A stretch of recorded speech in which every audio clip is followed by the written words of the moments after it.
Hello, this is Richard Calhoun with Creekside Realty. I'm here today to give you a little overview in detail of the data set that I typically present each Saturday morning at 9 o'clock.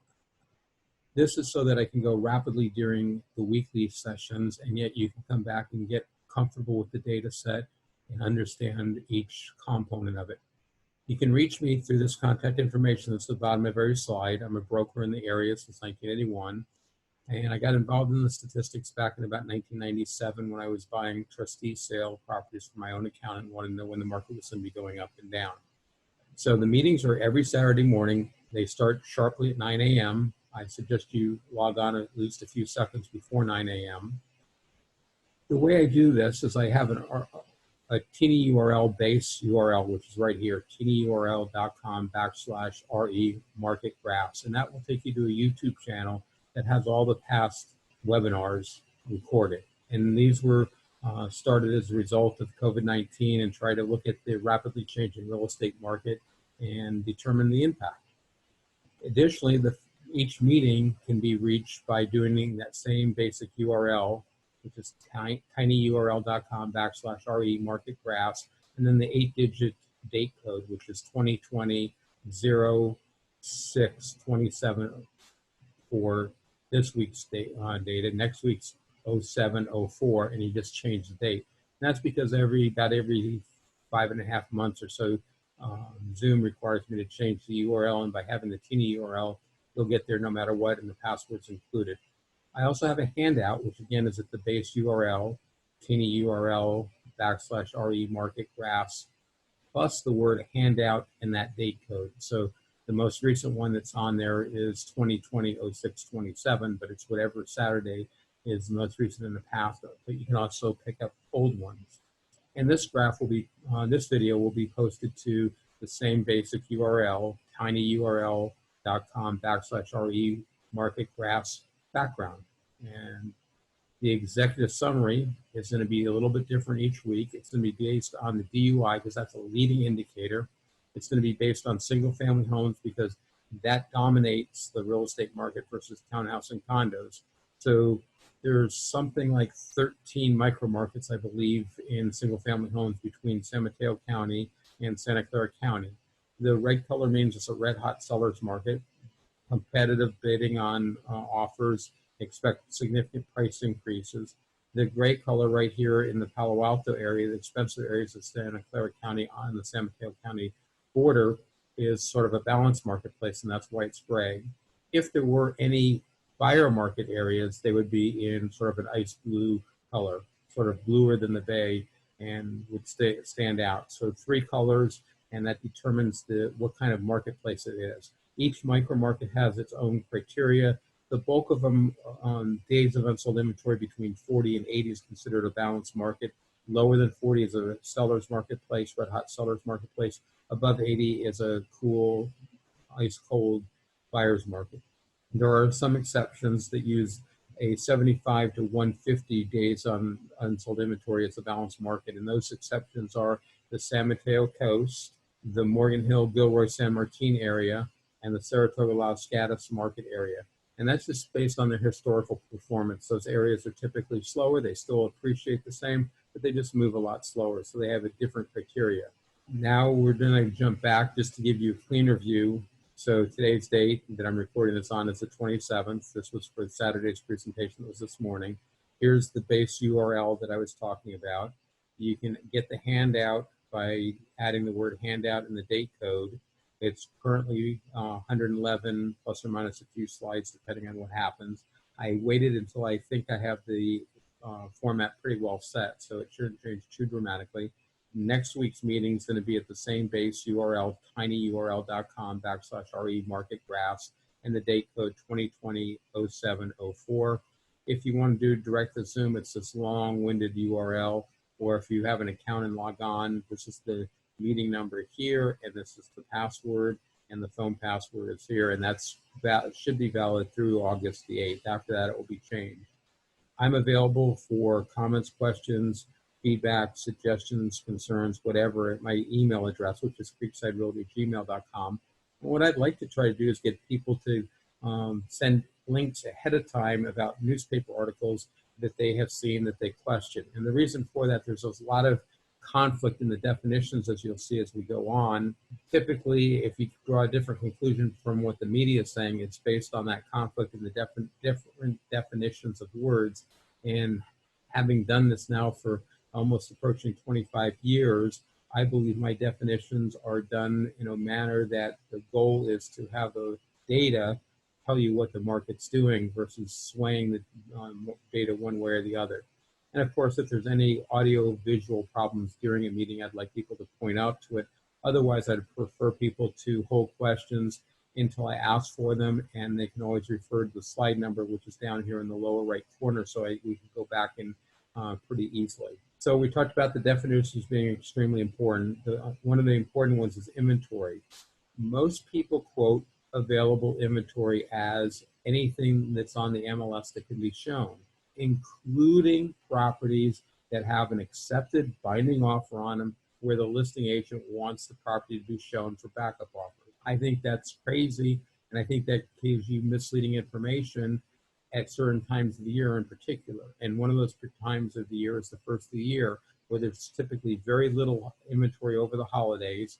We come into mid-January, the market's flooding with new inventory, and buyers are flooding typically more rapidly than the sellers. That inflates those pending continue to show listings, indicating inventory is growing, when available inventory that a buyer can walk in and buy and not have to worry about kicking out another buyer, which is pretty hard to do, is actually decreasing. So by including some of the pending escrows, you get misleading information. So my definition is available unsold inventory, and I try to put in the word unsold to emphasize that there's no underlying contract. The next thing is pending sales. I believe strongly that pending sales, which is a fairly new phenomenon, this actually started sometime in the 2005-2008 timeframe, and prior to that, most people used my definitions, which were properties that sold during the calendar month.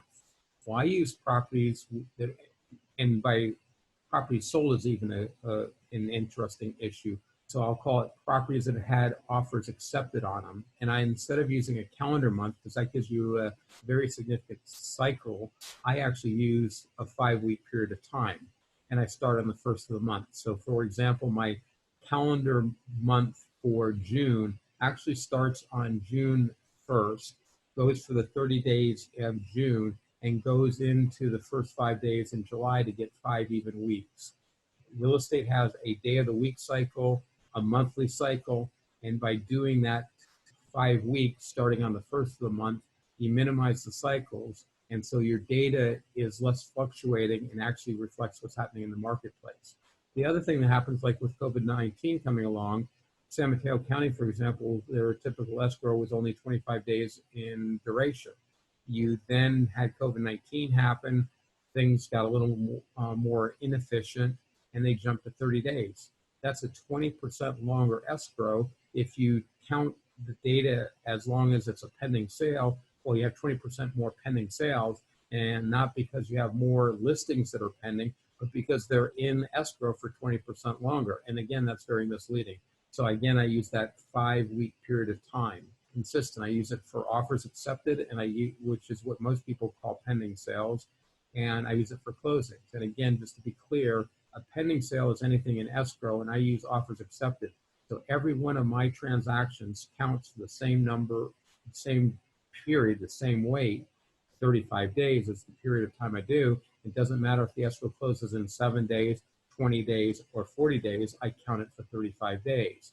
Where people that count pending will only count a pending transaction for 7 days.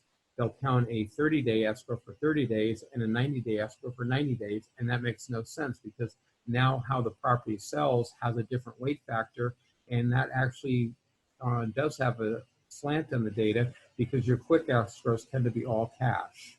And here's where I talk about the monthly. For most people, is the calendar month. I'm the calendar month plus whatever few number of days I need in the next calendar month to get to 5 weeks to minimize the cycles. So the definitions that people are using is very critical. It usually explains the differences in people's conclusions. We're going to look at several different things. The bell ringer data set is Santa Clara County single family. It's the largest number of properties. Single family homes is far more important than condos and townhouses. Santa Clara is bigger than San Mateo. So that's the one data set if I'm just doing a quick overview, but not all ships rise and lower according to what's happening in Santa Clara County. We have macro data, and macro data is something that I invented for COVID-19, and that's where I look at the data set for San Mateo County and Santa Clara County combined.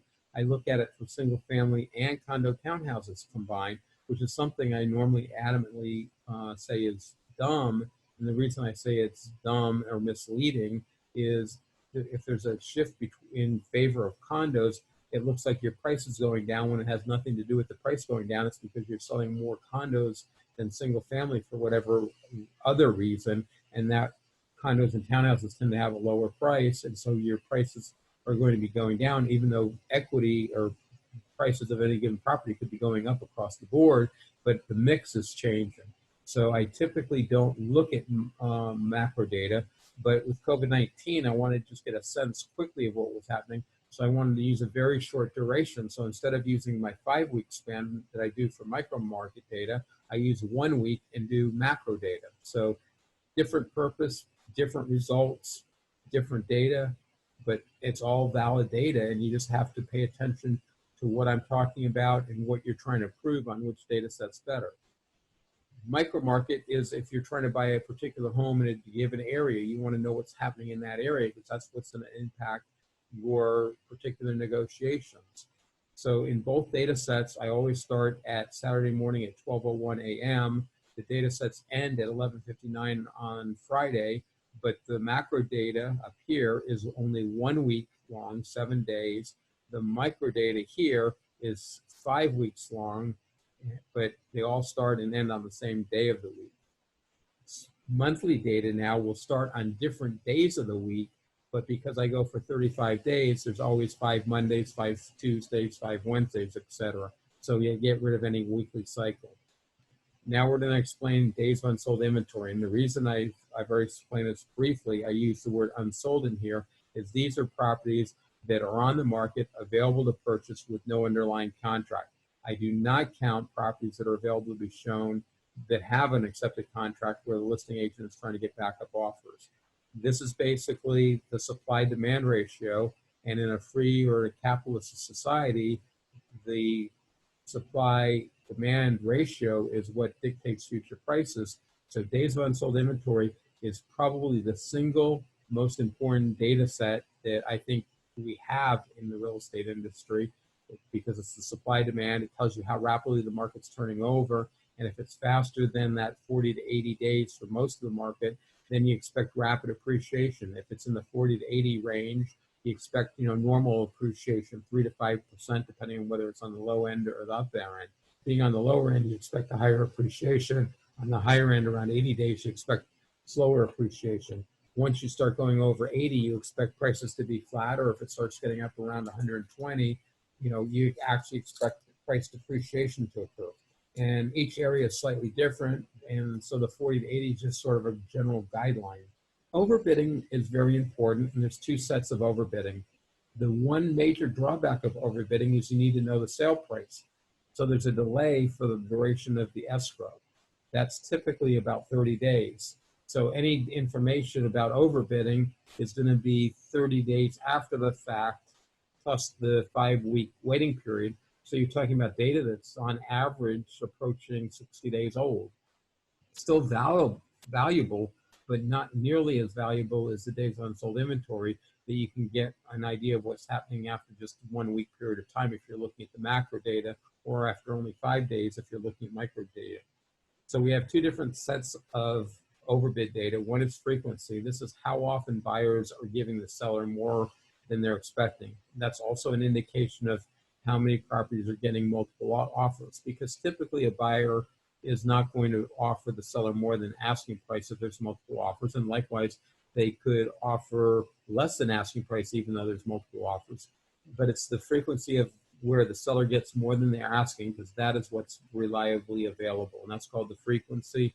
Again, anything from about 25% to 50% is sort of a balanced marketplace. If more than 50% of the sellers are getting more than their asking price, that becomes a seller's marketplace. If it's less than about 25%, then it flips over into what I consider to be a buyer's marketplace.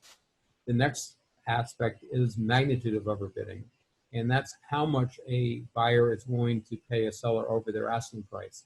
And what is interesting is consistently after a recession or a price adjustment or a scare in the industry, buyers get more conservative and they're less willing to overbid. So you may have, pre-COVID-19, we were looking at about 105, 107%, I think, of overbidding as far as magnitude. And now post, we're basically at 100.5, 100.5% of asking price. So buyers are still willing to overbid almost as frequently, but they're a lot tighter in their purse strings. This actually is a challenge for the real estate professionals because now they have to be much closer to what the real market value of the property is, because a buyer is not going to come in and pay 10% over, or it's going to be a lot less likely. And so you have to get closer to what the real market value of the property is. Now we're actually going to look at single family. This is sort of the executive summary, let's say. So we're looking at single family homes in Santa Clara County just to get an idea. And we're starting off and we're looking at the supply in the blue line, because the more supply you have, the icier and the colder the marketplace is. And we're looking at the demand side in red, because the more demand, the hotter the marketplace is, and that's dictated by the number of offers accepted. This graph starts on a Saturday, September 6th of last year, just so you have a nice spread of the graph. And basically the rule of thumb is when blue, the supply is above red, you sort of have a cooling of the marketplace. Then when blue is equal to the red, you sort of have a balanced marketplace. When red is above the blue, you sort of have a red hot marketplace. So when you look at this, we were actually cooling last year, which is fairly typical. Then we sort of hit a balanced marketplace.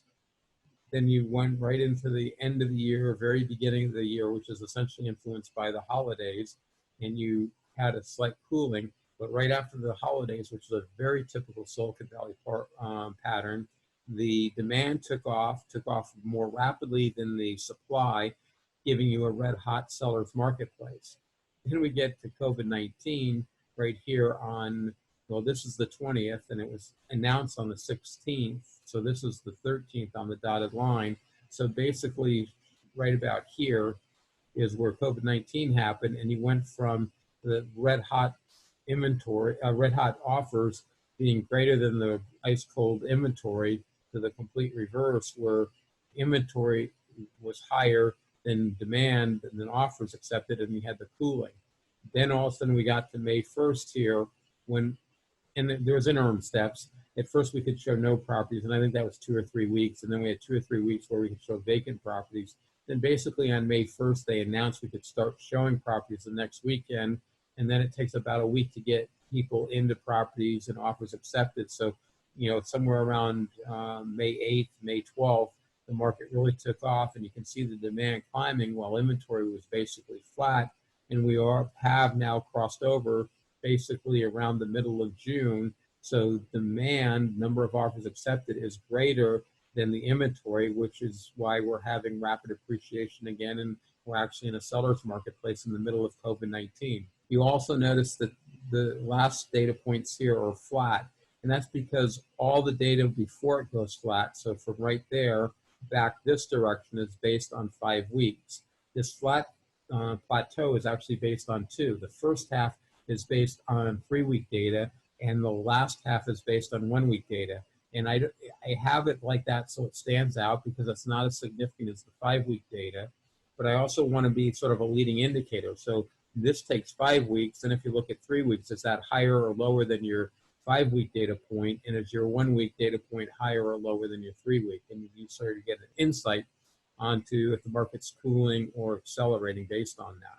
Now we're going to go to the next slide. And these slides, by the way, there's a set of 4 of them, and they're available for each one of the 22 micro market areas. So the data set is quite extensive. I don't go through them. I go through this one set, and if people are interested, they can reach out to me. My contact information, again, is down here, and I can send them the micro market area that they're of interest in, and that's based on geographic location and type of property. Is it single family home, townhouse, or condo, and then the geographical area. this graph shows a couple different things. One, the most important line is this blue line, which is the days of unsold inventory. And if you're between 40 and 80, you're in a balanced marketplace. So between these two lines is a balanced marketplace. And an interesting observation I made over the years is that the days of unsold inventory is rarely in a balanced marketplace, which is almost contradictory of what you would expect. The market seems to be much more stable in either a red hot seller's marketplace or an ice cold buyer's marketplace. But frankly, since 1998, it's spent far more time in a red hot seller's marketplace. Yes, we've had some periods of buyer's marketplaces, but they're far less. And the periods of time in a balanced marketplace tend to be transitional. Like here, you'll notice going right after shelter in place. So shelter in place is announced somewhere right here. Here's the 13th, this is the 20th. So right about here, shelter in place. Not too long after, you can see the days of unsold inventory started rapidly going up. Then all of a sudden we could start showing, it was announced we could start showing property on May 1st, and whoa, the market turned around on a dime and it's been accelerating back down. And basically since the end of May has been back into a red hot seller's marketplace. So the red area is 0 to 40 days. The hotter the market, the lower the number is. It's a nice cold marketplace above 80, and between the two, it's a balanced marketplace. Now, the other two data sets that are on here is days on market, and the fuchsia or purple line is the median days, and the golden line is the average. And you'll see that after COVID-19 was announced back here, the days on market started clipping down. And that's because the MLS made a decision to not count days on market during shelter in place. And they did that to encourage sellers not to withdraw their listings because the time on the market wouldn't count against them, so that agents had some inventory to sell. So now your days of unsold inventory is climbing, or your median days on market is climbing.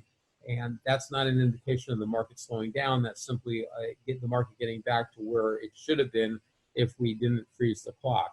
The purple line is median days on market, and the golden line or yellow line is the average number of days. And again, the last two data sets are horizontal, the first one being 3 weeks and the second one being 1 week data. Now we're looking at overbid, and we have two sets of data. We have the frequency of overbidding, which is in this blue line, and the higher the frequency of overbidding, the hotter the marketplace. So shelter in place is basically right here on the 17th, which is just before the 20th, so right about here. And you go, well, wait a minute, it continued to increase after shelter in place. Explain that, Richard. It's easy to explain. This requires sale price, so it's a lagging indicator by 30 days. So essentially, you have to take this April 3rd day, subtract 30 days, which brings you back to March 3rd, and that's when the contract was negotiated that caused that. So lo and behold, you come out here to about April the 17th, and the market slowed down, so maybe you had to get out to 32 days or whatever, and lo and behold, that's when the market turned around and started declining. And this decline is based on the frequency of overbidding. So you can see we got up to somewhere around 70%, it looks like here, and that's pretty significant. That's 7 out of 10 sellers getting more than their asking price. You can see last fall we were down around 40%, 4 out of 10. It then climbed up to about 70 out of 10. We came back down to basically 45% of sellers were getting more than their asking price, and we've been climbing. But again, this is not, even though it's today's data, it's not really reflective of today because of the 30-day lag. The other data set that this graph shows is the magnitude of overbidding, and that's the red line up here. And so you can see we started off somewhere, and just to give you some reference, the blue line caps out here at about 98.5%. The red line's at about 101. That narrow range is what I call a balanced marketplace. So, you know, if buyers giving sellers a little bit more than they're asking, that's still a balanced marketplace. It's when they start getting aggressive and offering 101.5, 102, 105, 112%. And I have seen at times, they're not that often, where a buyer has offered a seller double what they were asking. And, you know, you don't know if it was a listing agent that artificially priced it low, intentionally mispriced it, or for whatever reason there was multiple offers and the buyer really wanted the property, so the buyer essentially knowingly overpaid. But just like with the frequency of overbidding, you can see the magnitude of overbidding got up here. It's a little hard to tell what the number is, but I would guess that might be about 106%, something of that order anyway. And then about 3 days after shelter in place, it started to come back down. You can see it's somewhere just about 100%, because the line underneath is about double the line above, and it's 2.5% below and 1% above. So I'd actually say the number is probably about 100.5% of the seller's asking price. And back here, when buyers are willing to pay 7-8% over asking price, you don't have to be so precise on what price you go out on the marketplace and not fear leaving money on the table for the seller. As we now get down here and where buyers are only willing to pay 100%, it does become a tougher job for the listing agent just to price the property correctly. And the color coding is the same. Up here in the blue, if the red data line got in the blue box, then you'd be in a nice cold marketplace. Right now it's in the white box in between the red and the blue, which is indicating it's in a balanced marketplace. And if it was up here in the red box, the red line, that would indicate that it was a seller's marketplace. And then everybody wants to know about the pricing. And almost everybody follows just the median price, which is right here in the middle. And there's another name for the median price, and that's the 50 percentile. It's what the middle of the market is selling for. And you can see that last fall, we were down somewhere, 112, 1.2 million, maybe 1,250. We dipped down a little bit for the holidays, which is fairly typical. Then we were ramping up, which is fairly typical. Then we had shelter in place impact right here, right around April the 17th, and we dipped down a little bit, but we're starting to come back up. What's unusual, my data set has other data that a lot of people do not quote. And that's down here, the lighter shade of green is the 10 percentile pricing. That is, what is the least expensive homes doing? What's that price doing? So basically, if you go from the lowest price near the floor to the highest price near the ceiling of a room, this would be, you go up, if there's 1,000 homes, you would go up 100 homes in the bottom and look at that price. That's the 10 percentile price. The median price, or the 50 percentile price, is the home right in the middle, because there's 50% above and 50% below. The 90% tells you what the top end priced homes are doing in any given micro market area. And the top end and the bottom end don't always go in the same direction. Sometimes financing is tough, and that tends to impact buyers that are getting loans and not impact sellers with cash. And typically sellers or buyers that can pay cash might be buying more expensive homes. So it's possible the top end of the marketplace is going up and the bottom end is going down. Other times the stock market's not doing very well, and people that have done well in the stock market tend to buy more expensive homes, so that the 90 percentile can be going down while the 10 percentile is going up. And that's why I track all three. What is really interesting from a consumer's point of view is between the 10 percentile price and the 90 percentile price, 80% of the homes are in between those two price numbers in that given geographical micro market area. So what you can do is look at what your budget is, and then you can look at the micro market and decide, is it even worth looking in a particular market area for your particular budget. Now, I say you don't want to put all your eggs in one basket, so I like casting a wide net. So even if there's a chance of a property coming up because it's a major fixer-upper or a very small house on a small lot, and that would work for your situation, you look there, but you also focus on areas where you're more likely to find the house. Basically cast a wide net to not miss anything, but be realistic on what geographical areas you could afford it. So it's just nice to have the 10, the 50, and the 90 percentile price. So now that sort of the end of the executive summary for a given week. Now we're talking about the micro market data that I've mentioned a couple times. So this is where I've combined single family homes, condo townhouses in both Santa Clara County and San Mateo County. And instead of looking at the data for 5 weeks, like I do in the micro markets, I look at it for only 1 week. And this becomes real significant because whatever the data is being reported is basically stuff that happened since last Saturday to this Friday night. So you're getting a sense of really what the market is doing today, and it tends to be a little more unstable and bouncing, but that's what you want to do. There's also multiple lines on the graph. We'll start off first with the blue line, which is the actual data set. We're starting off with days of unsold inventory. So again, that's, property, how long would it take to sell the existing inventory at the existing rate of sales if no new listings came on the marketplace, or it's an objective measure of the supply-demand ratio. So the lower that number is, the more likely it is prices to rapidly appreciate. So the vertical purple line is basically announcement of shelter in place. Week 10 would have been the Saturday after the 16th. So the 10th was the 21st, so you got to come back halfway between the 9th and the 10th. So, it's roughly placed correctly. And so you can see the days of unsold inventories turned and started going up pretty rapidly. Then it started to come down, and now it's actually right here at 95%. So the market is actually hotter now than my benchmark. So the key question is, what in the heck is my benchmark? My benchmark is the golden line here.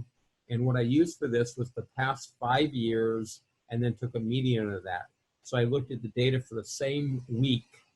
So I take the first week in January. So you have to have a full week in January, and then you end it on that Friday night at 11:59 p.m. That's week number 1. And then it follows for 52 weeks during the year. So I would have taken the data for 2019, 18, 17, 16, and 15 and taken a median of those 5 data points. That is very significant because those 5 years were all very good years. So now to say that the current data set for week number 25, because notice that we go to 0 on week 26, that's next weekend, that's July the 4th. So right now we're on June 27th. And we're basically somewhere around 92, 93%, it looks like. And unfortunately, once I've converted this to PowerPoint, I don't get to be able to read the actual data point, which is why I'm just approximating it. But you're below 100% because 100% is on this line, red line. So you read the red line over here. So 90 is your gray horizontal axis here. 120 is, so the 100% is 1/3 of the way up. I'm probably 2/3 of the way down that 10%, so that would be about 93%. Remember, low days of unsold inventory is a stronger marketplace. So right now, in the middle of COVID-19, the market is stronger, more of a seller's marketplace than it was for the last 5 years, which were all strong years. So I've been jumping around a little bit. So just to recap, the purple line is when COVID-19 took effect. The raw data is the blue line. The golden line is the 5-year median for the same week. And then the red line is the percentage. And then the horizontal red line is 100%. So you can see right now, not only are we selling, we're selling at about the rate of the market is selling, days of unsold inventory is about 93%, as I said, of the past 5 weeks. So the graphs, the components of the graph are going to be the same. In other words, we'll have a blue line, a purple line, a red line, a golden line, and a horizontal red line on each next to the graphs. I also highlighted the right-hand axis in red, which is basically trying to remind you that the red lines are red on the right-hand axis, the other data sets are red on the left-hand axis. So now we look at total current inventory. By total inventory, I'm talking about everything that's on the market, not just what's happened in the last week. So my inventory is only homes that are available, so I'm not counting anything that's pending continue to show. So all single-family homes, all condo townhouses in both San Mateo and Santa Clara County that are on the market, regardless of when they were listed, were in here. And I did say all, but that's not quite true. There are minor areas in San Mateo County, condos and townhouses only, that I do not count. And those minor areas are areas where there's very few properties of that type, such as the coast, such as expensive areas like Hillsborough, Atherton, Portola Valley. The North San Mateo County area, Daly City, that area, Pacifica, that's all counted. The Bay Cities, Redwood City, they're all counted. So it's just the very small outlining areas are not counted just because there's so little data, it's not worth doing it. So again, the blue line is the data set, and we're looking at total inventory. So you can see that total inventory is slightly above the golden line. And you'll also notice there was a big change in the golden line, a lot of fluctuation. And that's a little nuance that's interesting, is every holiday negatively impacts the real estate market, except for Mother's Day and Valentine's Day, which both have a slight positive impact. So this is basically sellers not going on the market as we approach July the 4th.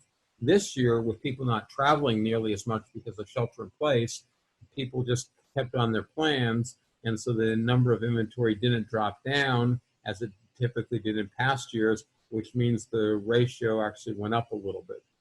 But the concept is the same. The blue line is the data set, and then the golden line is the 5-year median, and the red line is the percentage, and the purple vertical line is the announcement of shelter in place.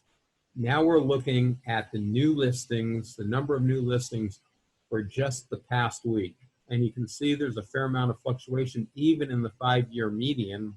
See, there's times when there goes a huge down. You can see next week there's a huge drop down. And that's, again, my belief, that's July the 4th. I think we'll find out that this is Labor Day out over here. This is probably Thanksgiving, and then this is probably Christmas. So you can see the impact that the holidays have just on the number of new listings that come on the marketplace. So now what you see is the purple line's up here. It's above 100%. So that means we're getting a little bit more listings the last week than we normally would. And I don't think that's really a trend. I think that's more just the fact that people aren't taking off for 4th of July, and so there's more listings than normal going forward. I think we'll see that inventory comes down a little bit next week, but not nearly down to the level as it has in past years. Now we look at the number of offers being accepted. Same lines. So here's the data set, and you can see shelter in place was announced. There was an immediate drop in the number of offers. This is a little scary. Got all the way down to 33%, but then we could show vacant houses that started to climb. Somewhere right around here, we were able to start showing occupied houses, although not very conveniently, and it continued to climb. And we're now, if you look at this, here's the gold line down here, the blue line's up here. So that means we're at more than 100%. And yes, the red line is above the red horizontal line. So you're now having more offers accepted than the past 5 years. And again, I can't stress it enough, the past 5 years were great years. So we're actually selling more homes right now than we have had in very good years, despite being in the middle of COVID-19. Now we're looking at the closings. You got to remember, closings is a very lagging indicator because you have to wait for the 30 days in duration of escrows. And also some escrows tend to be quick. A cash offer might be closing in 7 or 10 days. A troubled loan may take 60 days to close. So the data, the marketplace impact is more blurred out. So you have a V-shaped recovery. This part is the recovery. This is going down, but it's a broader V than the number of offers because the data set of when offers were negotiated gets separated a little bit. And if everybody's busy here, they tend to take a little bit longer. And then as people don't get busy, they can close them quicker and you start recovering. You know, the pattern's the same. So right now we're only closing, and a lot of media calls closing sales. To me, a sale is an offer accepted, but I try to use the word offer accepted to eliminate that confusion, and I try to use the word closings to make it clear I'm talking about closings and not sales, which might be offers accepted. But you can see we're just right around 60%, which is not particularly good. You can see the golden line is quite a bit higher, but again, this is lagging data, so you have to wait 4.5 weeks to get to what the market conditions are today. So this is not nearly as significant as the number of new listings or the number of new offers accepted, or the most critical one is the supply-demand ratio, which is measured by days of unsold inventory. Now we look at the number of expired listings, and there's been a fair amount of talk about this, and there's a few things that do need to be pointed out. First off, the lines are all the same. But, if you look at the data point, and it's hard, you can see it fluctuates a lot, but, you're talking about something like 20 homes on the high side average and probably closer to 15 or maybe 16, 17 homes. So when you're talking about both types of properties in both counties, the number of expired listings is not that significant. On a percentage basis, the increase is pretty dramatic. I mean, you're up here at 360%, so I could make headlines that sound like the market's in the tank, but that was only represented 30 listings. The other thing that most people don't understand is there were a fair number, not a huge number, but a fair number of withdrawal listings right as shelter in place was announced. Some of those withdrawn listings have come back on the market, others have not. If they reach their expiration date, they count as an expired listing.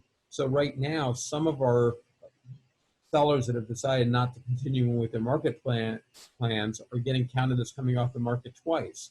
Once as a withdrawn listing back close to shelter in place, and now again as they're reaching their expiration date, which are going to be all over the place. So I'm not worried about this because we've already counted some of these transactions, and the overall number is not very small. But the concept of the graph is exactly the same. The blue line is the data. So in the last week, it looks like we had about 21 listings expire.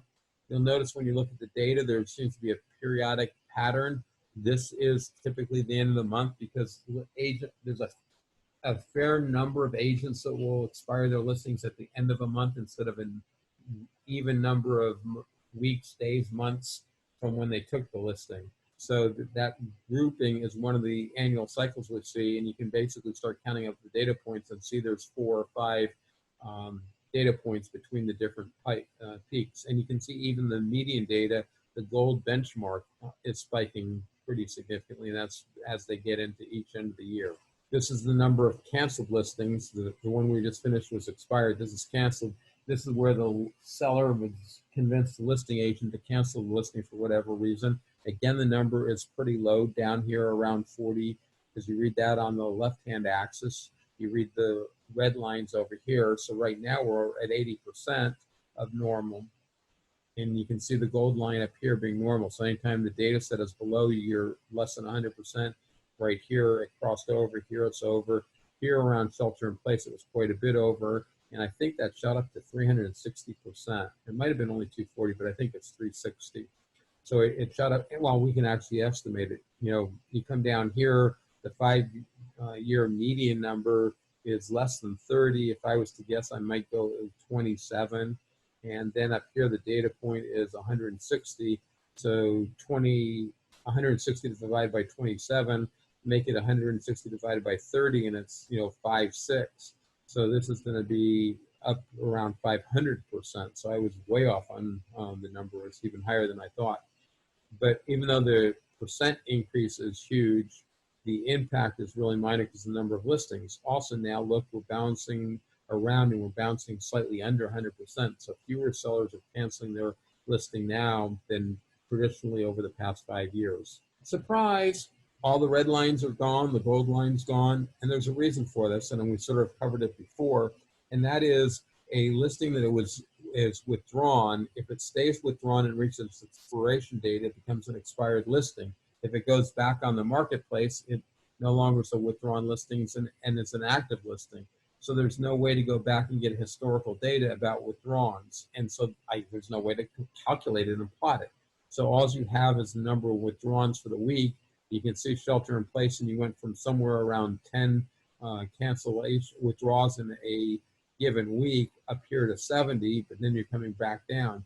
So again, that number would be a 7-to-1 ratio. So that previous slide that I was trying to figure out was probably, I think this 70 is probably the highest, but you know, could be approaching that kind of number. So anyway, there's no way to go back and to get the data to find out what the 5-year median is. Without the 5-year median is, you can't determine what the percentage is, and that's why those data points are not here. This slide now is looking at each one of the components compared to the 5-year median. So what I would do is look at my people that are underperforming as well as the benchmarks that are overperforming and just get a sense. So the golden line is basically underperforming. There's fewer of those items, whatever they are, than there should be, and it's about 60%. You go over here because there's no red line on the right, and you know, so we're only doing about 60% of whatever this is. You come up here to the index, and lo and behold, it's closings.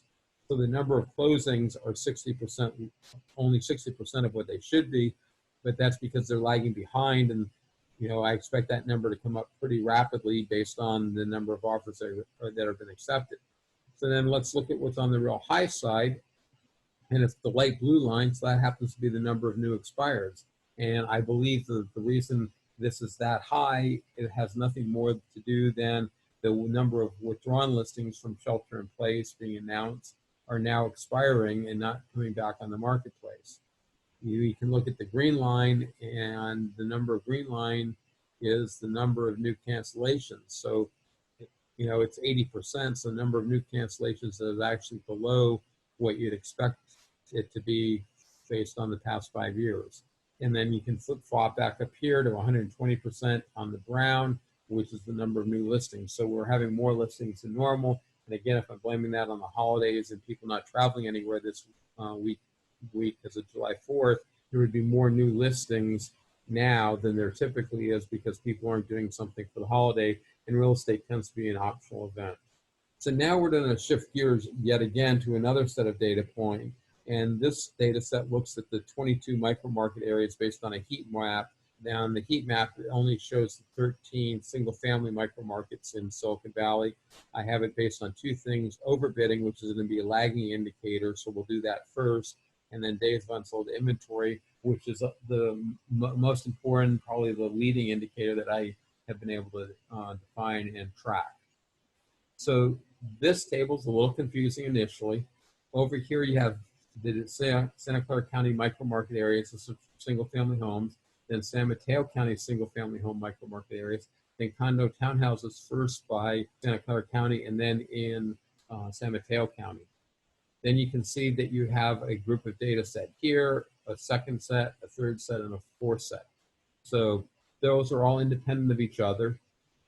Out of each of the four sets, there's three columns. The first column is where that metric was prior to shelter in place. And by that, I mean I looked at what the shelter in place number was on the Saturday before. So they announced it on the 16th, which I believe was a Monday, which would mean the 14th. So, I would have gone back and looked at the data on March the 14th, and then that turns around and goes back 5 weeks. So it'd be 14 days in March and then 21 days in February to get to 35 days. So the color coding in this column is what the market is, and this is the raw count. So basically, you can see that my 40 to 80 is sort of giving it the right color, but you notice there's an exception. 63 is above 40, and yet it's red in color. Well, that's because I said earlier, the Saratoga Las Gatos market is one of the slow areas where 75 to 150 days is normal. So because it's below 75, it is a red hot seller's marketplace. And the other exception is up here in South County, which I also said was the other exception. So there's no errors that I'm noticing here. Now we go to what the current data is. So we just look at the current data and say, hey, what's going on? And now Saratoga Las Gatos is only at 39 days, which is a pretty fast for them area. Los Altos, Palo Alto slowed down. And then we look at what happened. So between the before shelter in place data and the current data after shelter in place rules are in place, did it favor a seller or a buyer? And basically we went from 35.7 to 31.6, so that favors the seller. We went from 46.3 to 23.5. Again, that favored the seller. Now, the affordable areas, which are downtown San Jose, East San Jose, and South San Jose, is somewhat interesting because you went from 34.5 days to 37 in the third day, which is a slowing down, and that favored the buyer. And then if we look at the moderate low areas, you were at 28.5, and now you're at 27.7. Yeah, it's a little bit lower, but it's close enough that I labeled them the same. So the trend on the same is basically the same number as it was before, back when just prior to shelter in place being announced, as it is currently. And you can see the Los Altos Palo Alto area is one of two areas where it's quite a bit slower. It went from 37.5 days to 51. So it's sort of interesting. The low end and the high end are doing worse as a result of shelter in place, and the rest of the marketplace is doing well. And I would even say that the low end didn't change that much. That's only 10%, where on the high end, it's a significant percentage. Same concept down here in San Mateo County for single family homes. A big difference that I'll point out is the expensive homes before shelter in place was at 150 days essentially of unsold inventory. It's dropped to 69. So that's hugely in favor of the seller. And this is another one of those areas, Hillsborough, Atherton, that I think was more in the 75 to 150 as a balanced marketplace. So even though it's above 40, it still counts as a red hot marketplace, and the trend is towards the hot marketplace. Redwood City currently right now has a buyer's marketplace. It's been fluctuating around, and that's just the way life is. So now we go from days of unsold inventory to the frequency of overbidding. So again, same concept. Each data point is rated on a balanced marketplace, it's white, or a red marketplace if it's red hot. You'll notice that there's no blue in this graph at all, but some of them are cooler. So now you have this area where it's favoring a buyer, and you went from 47.7% of the houses getting an overbid to only 37.5%. So that's a pretty dramatic drop, and that's why that's ice blue. But sale price is required, so it's a lagging indicator. Then the other one is the magnitude of overbidding. How much are buyers willing to pay? And again, you can see there's an awful lot of blue. So buyers aren't willing to go up as much now after shelter in place as they were before. But now the last column set is pricing. And it becomes interesting because in most areas, as indicated by the red, had seen an increase in price during shelter in place. There's a few areas that are blue, but most are red or white, being a balanced marketplace. And you can't rate a price as being in a buyer's or seller's marketplace because it is in, it's not, there are more expensive and less expensive areas, so I couldn't come up with a uniform definition and implement it. So therefore, there is no definition, but rate of change, if prices are higher, it favors the seller. If prices are lower, it's favoring the buyer. Now we're looking still at the overbid in just a different little graph. And this down here is the frequency. So you can see it's right about 50%, and you can see the magnitude's just about 100.5%. And again, the shelter in place was basically here right at the end of week 10. Now we're looking at overbidding. So this is the heat map based on single family homes in the different micro market areas. And you can see the expensive areas in San Mateo County are the ice cold blue. The expensive areas in Santa Clara County are gray for balance, same with Redwood City, and same with the affordable areas in East San Jose, South San Jose, and Central San Jose. Now, this requires sale price, so it's a lagging indicator, and it's also May 30th, which was 5 weeks ago. So again, it lags for that. So we'll just step forward. Here it comes June 6th, and you can see there's a lot more gray and a lot less red. Now, there was no change between the 6th and the 13th because the data set didn't change. They've all probably moved within the range, but they didn't move across a border from the buyer's to a seller's marketplace. Guess what? The 20th is the same. So now we're shifting 2 days of unsold inventory. So we're going from something that required sale price to something that doesn't, so you get rid of the lag time. So again, you can see I went back 5 weeks to May 30th. This is days of unsold inventory.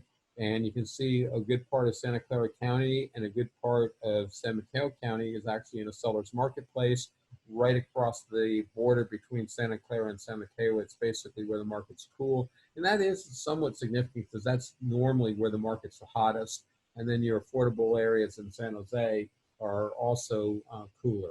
So now we step forward there, and you can see that the red in San Mateo County shifted south, then it shifted right back north. And the differential for that change was pretty insignificant, but there it is, and you can't just ignore it. So, and here's the 27th, which is the red expanding again, and the only thing that isn't in a seller's marketplace is the expensive areas right in San Mateo, actually right in Santa Clara County. So basically, Palo Alto, Los Altos is not doing as well on a days of unsold inventory basis. So we're moving right along, and now we're going to get into a whole bunch of slides. Each group of these slides is 11 different slides. The metrics is labeled up here. Most of these terms now you've seen: days of unsold inventory, number of currently available inventory, number of offers accepted in 5 weeks, number of closings in 5 weeks, frequency and magnitude of overbidding, the 10, 50, and 90 percentile pricing, duration of escrow, and median days on market according to the MLS. So those are the 11 sets of data that we have, and for each set of data, I basically have a group of 5 slides. The first slide in all groups will be all 22 micro market areas. When you're looking at raw count, like the number of offers, you can see them because Santa Clara County is going to have the largest number of listings and stand out. And then the 19 micro markets may be hard to do and sequential at the bottom. So the second graph, single family homes in Santa Clara County, single family homes in San Mateo County, and also townhouses, but in both counties. Those are the data sets that show up for what I sort of call the county metric. And then the next slide is single family homes in Santa Clara County, single family homes in San Mateo counties, and condos and townhouses in both counties. So here's the first example. We're looking at days of unsold inventory. It's not a raw count, so nothing stands out. You can see the red, which is Santa Clara County, but we're going to talk about it on this slide. And that's so you can simply see the trends. And these slides are going to be the same for each type of slide. So what I tend to call this the county slide, and you'll have three lines, a gray line, a red line, and a yellow line. And basically, shelter in place happened, a little bit of moving, and then all of a sudden the condo townhouse market changed the most. It went from here, which was the lowest number of days on unsold inventory, so from the hottest market to up here where it's the slowest marketplace. The single family homes is basically bumping along and really not changing that much. It went up and it came back down and then it really decreased. Now you're looking at Santa Clara County single family homes in the 7 micro market areas, San Mateo County single family homes, and then finally condos and townhouses in several areas. Okay, so this is the second data set, I believe, and this is basically the currently available inventory, not just inventory in the last week, but currently available inventory without an accepted offer. Trying to be crystal clear. Because it's on raw count, Santa Clara County single family homes is the biggest graph and it stands out, so I can talk about that here. The gray line is San Mateo County. The yellow line is Santa Clara County condo townhouses only in the yellow line. And then the other 19 micro market areas are all clustered down here. You really can't see them, which is why we spread them out. Because this is an explanation chart, I'm not going to go into all the nuances, but you got your key up here. Red is going to be Santa Clara County, so it jumps out. You can figure out which is your most favorite color, or most favorite micro market area and do it. But instead of trying to pick it up on this graph, it probably makes more sense to pick it up on here. Here's the county data alone, very clean, easy to see the different things. Here's your Santa Clara County single family homes, followed by San Mateo County single family homes. Again, very easy to figure out which is the micro market area you want. And when you have jumps like this, something went wrong with my data processing. For the most part, you can tell where the real data set was, so I'm not too worried about going back and correcting it. There were some errors that were pretty minor. Those get my minor in the fact that you don't see them. Those get my attention first, and I'm getting pretty confident in those. This is condo townhouses, and it's all 6 areas, so it's Santa Clara County and San Mateo County, but the yellow line on the second subset is Santa Clara County condo townhouses only. So then you move on to offers accepted, and it's currently exactly the same. It's just the metric is different. Because it's a raw count, you can work on this slide and have your other 19 micro market areas here. Here's another example of a bad data set. Here you don't know if this is a bad data point or just a fluctuation because you're only looking at 1 week's worth of, actually this is a micro market, so this is looking at 5 weeks. So that is probably a bad data point. There it is in the county data, and you can see they're roughly the same points. They're all jumping up, so that would tend to suggest the bad data somehow. And you're picking up a couple other bad data points. This one jumped up, that one jumped down. You know, you're looking for the overall trend. You know, I'm processing an awful lot of data in 9 hours from midnight on Friday to presenting it on 9 a.m. on Saturday, and there's only so much you can do. Moving on to condo townhouses, and then you move on to the next one. This is closed transactions, so I'm going to just skip through these because you understand the concept of them, and it's the same. So each one of the metrics has 5 different data points, and you can see there's quite a bit of data there. And now we're to another set, and that's the last one. Yep. So this is where this is as of June 27th. So this data actually ended at Friday night at midnight. I collected it on June 27th, which is how this date is assigned. You can read across the top and look at whatever metric you want. And then these over here are your different micro market areas. And we start off with single family homes in Santa Clara County. So these are the, I think it's 8 micro market areas, 2, 4, 6, 8. Yep, 8 micro market areas. This is your overbidding, sale price to list price. This is so this would be the magnitude of overbidding. This is the frequency of overbidding. Your DUI is up here at 32. Your median days on the market is up here now at 27. Your 10 percentile price is right here at 580. Your 90 is 2.8. So basically it's saying that 80% of the homes are between 800,000 and 2.8 million. So in a $2 million range is where 80% of the homes are. Something else that you may find interesting is over here, I described what the typical home is. So the typical closing was 1,842 square feet, 3.69 bedrooms, 2.46 bathrooms. What's been selling in the last 5 weeks is 1,880, 370, 253, so very similar. But notice what's on the marketplace. It's 2,100 square feet. It's almost 3.89, 2.95. It's a bigger house.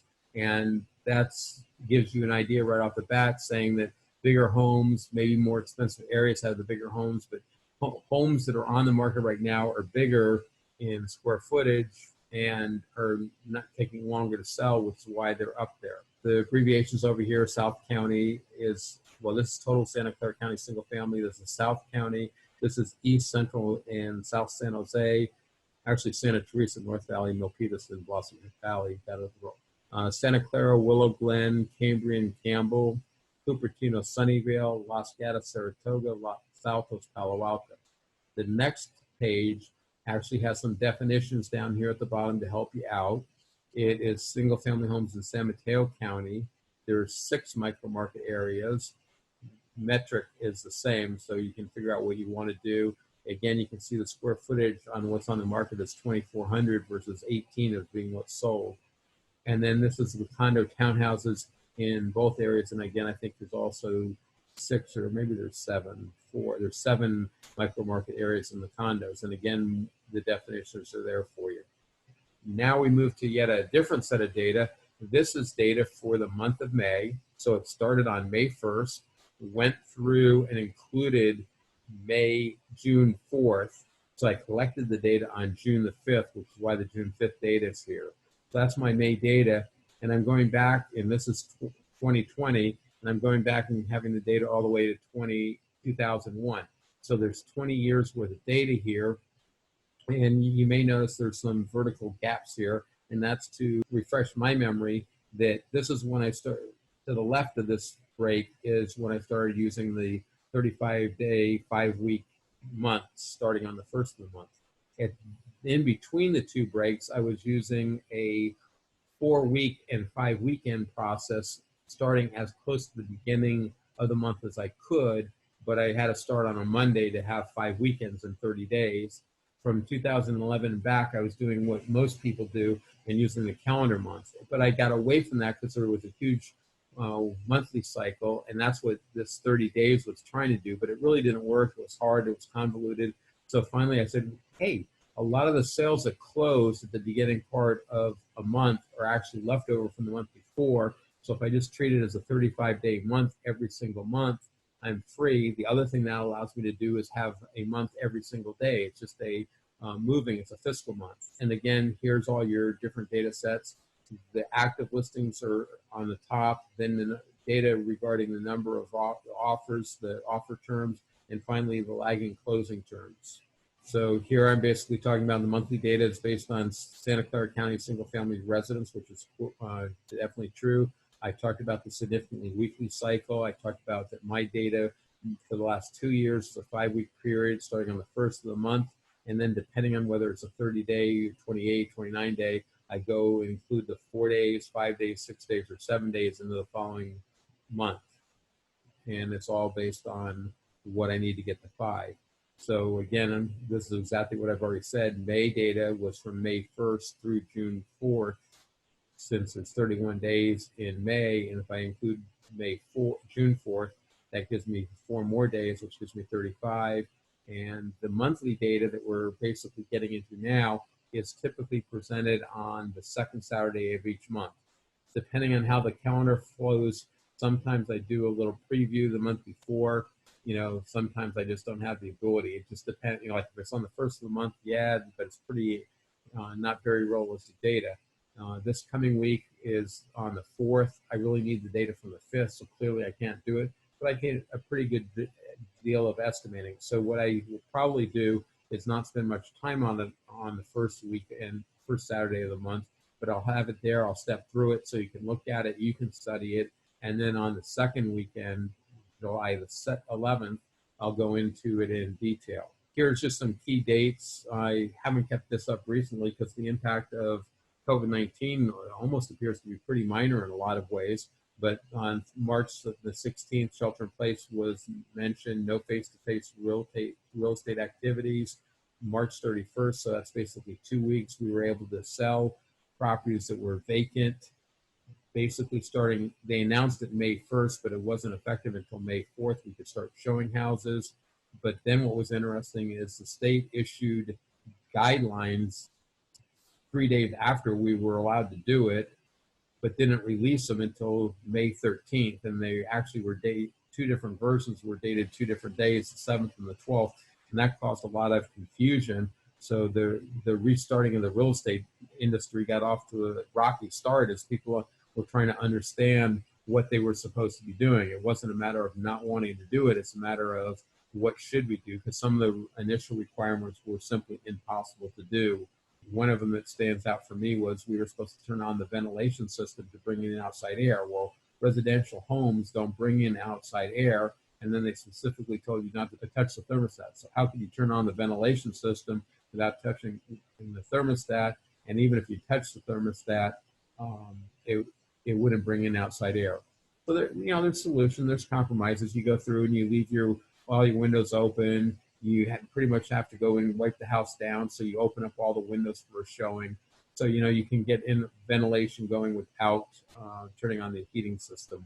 And basically it took until the 27th, and then again on the 29th was their clarity on what the guidelines that were issued on the 7th and the 19th. So in a lot of ways, June was really the first month that we, as an industry, clearly had guidance on what we were supposed to be doing as far as showing houses with shelter in place. And we are supposed to discourage it. We're supposed to try to do everything we can to minimize the number of showings, which is sort of an interesting quandrum to be in as a salesperson, because normally I want to get everybody in a listing as I possibly can. Not so anymore. And then just to recap, in case you didn't catch it at the beginning, all the key dates. So the next meeting's up here on the 4th.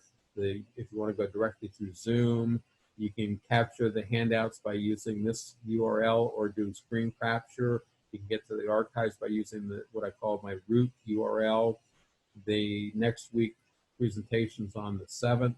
Again, my contact information, would love media story, comments, suggestions, whatever. And then we're into the monthly data. And the monthly data is very similar to the micro data, so I'll go through it fairly quickly because there are some differences. But again, you have the 10 percentile, the median percentile, and the 90 percentile homes. This is single family for Santa Clara County for the monthly data. And this is on semi-log paper, and that's done because the slope of the line is your rate of appreciation. It's also easier to see that the median got closer, the 10 percentile got closer to the median, and that happened while liar loans were available because it took away a barrier to entry. And then when the mortgage meltdown occurred on February of 2007, the separation got bigger, and because they actually had this over appreciation, it took longer to recover. And you can see the high end of the marketplace didn't really fail until about the August timeframe when the stock market crashed. So this is a pretty dramatic showing of that micro markets and different price points happen at different times. So the people at the low end that basically need loans fell starting in February of 2007. The high end people didn't start really falling until August of 2008. This is more typical with it in regular graph paper. The horizontal lines are set, as you can see, by the peaks. So the peak in 2007 or 2008 was a horizontal line, so you could see when we finally broke back even. You can see the low end took way longer to break back even. The high end broke even first, followed by the median price, and then finally followed by the cheapest 10 percentile home. Here's the same data, just more recently. I do 20 years of data on one graph, 10 years on the next graph, so that the axis is more exposed so you can see it better. You can see the sine wave shape of the graph. That's our yearly cycle. There are exceptions to it. One of the exceptions was 2007. We had a sort of a run up in appreciation like we normally do, but we didn't fall back down. We had a second run up of appreciation starting around August 2nd. So we basically had 2 years of appreciation in 2017, which I think is what set us up for the sort of the mini readjustment on price in the latter half of 2018 and into 2019. Here is your frequency of overbidding. You're just under 50%. Your magnitude of overbidding is at 100.5%. And the horizontal lines, down here, because of this frequency, this would be an ice cold marketplace. Between the two is a balanced marketplace. Above the red is a red hot marketplace. You can see the amount of time that we spend in a balanced marketplace isn't that much. We're up here in a seller's marketplace, the bulk of the time frame that we're talking about. Here's the 10-year spread. Now, this is a nod. It's not a perfect graph, and I'll probably continue to work on it. It's a nod towards the stock market. It's basically an overbid to underbid ratio. I don't think it's really necessary, but some people wanted it, sort of trying to mimic the advanced decline ratio in the stock market. But in order to do that, I have to actually do the number of transactions as well, because if it's higher on a good month, that's more significant than higher in a slow month. Anyway, there's the 10-year. Then we get to median days on marketplace in the fuchsia. You can see we went to 0. That means basically that half the homes that we're selling, that we're closing, were put on the market after shelter-in-place was announced, the average, and the critical data point, the DUI, days of unsold inventory. Here's the 10-year, and you can see basically since 2000, we were pretty, since 2012, we've basically been in a seller's marketplace. Yeah, we hit a little bit of a balanced marketplace here, but sort of on the lower end. So, and then we'll back up. So pretty much been in a seller's marketplace. This is looking at the data for the last 12 months average. It's a 12-month average, except for the days of unsold inventory. So this can show you the fluctuation of days of unsold inventory and then what's happening in the price. So here it is blown out a little bit. The green is your price, and you can see that it came up and it actually did go down a little bit and back up. And by doing a 12-year moving average, you're eliminating the annual cycle. The blue is your inventory, the red is demand, the golden is your closings. And I already talked about the purple being your days of unsold inventory, and the green is the median sale price. So you can see periods of time of rapid appreciation, a little bit of depreciation. Here is your ratio of the 10 percentile home to the median. So the 10 percentile home historically was down here somewhere around 65%, got up to 75%, got up to like 80%. That when it's increasing like that, that's price compression. The low end was coming down. So the median is always 100%, and that's what the black line here in the middle is. But the cheapest 10 percentile was catching the median from the bottom side, and the top 90 percentile was catching the median from the top side, and that's why I call it price compression. And then you can see it expanding out again and then sort of coming back again. Here is a different set of data that is actually pretty interesting and I think fairly useful. This, you get some indication of what's happening with this line from the overbidding ratio, frequency, and magnitude. This is the overbidding distribution, and this is based on the month, and this is for the month of May because we're talking about May data. So the red line is the current data, the solid lines are the most recent years, the dashed lines are the most recent set of years, second most recent, and the dotted line is the oldest data point. So you can see we're on the red line right here, and when you look at that, that's really not that bad. There's a lot of years that were worse, and there's a fair number of years that were better. But what's interesting is when you start looking at it more carefully, all the recent years, all the solid lines were better, and there's a dotted line here that was better, and then also a dashed line, but all the older data is, for the most part, worse.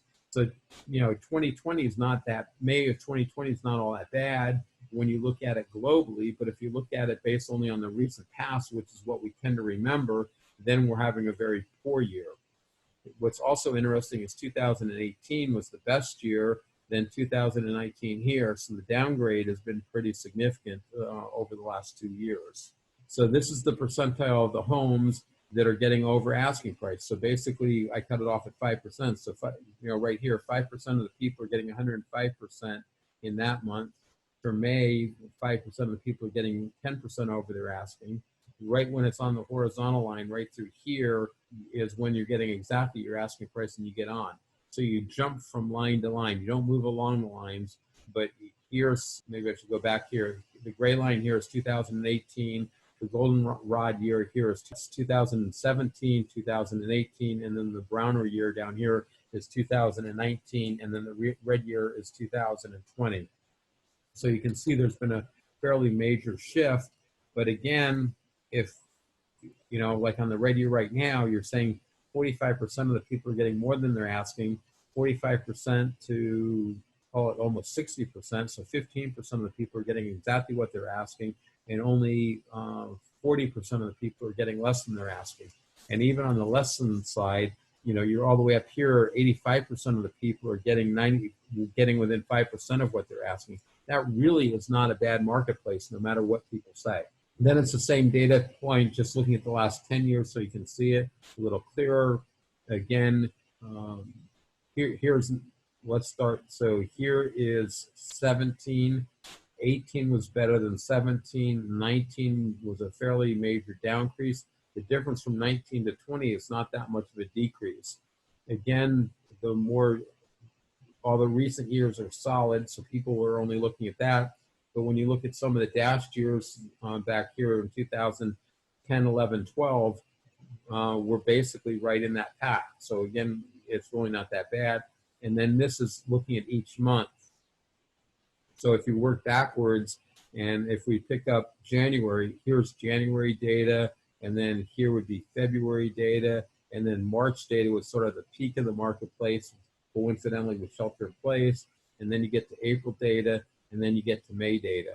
So again, if you're looking at just the recent data sets, we're doing poorly, but if you start looking at saying, hey, out of the last 13 months, we were doing better than we were last fall, that's really not that bad because nobody was really complaining last fall. And then here's the same data set again that we've already explained at the beginning of the monthly data. And lastly, another recap slide. The purpose of this is so that if you have a question, you can review this, get a handle on the data, and that will let me go through the data more rapidly on each week because I don't have to explain the data, because you can go back to the slide and get it at any given time.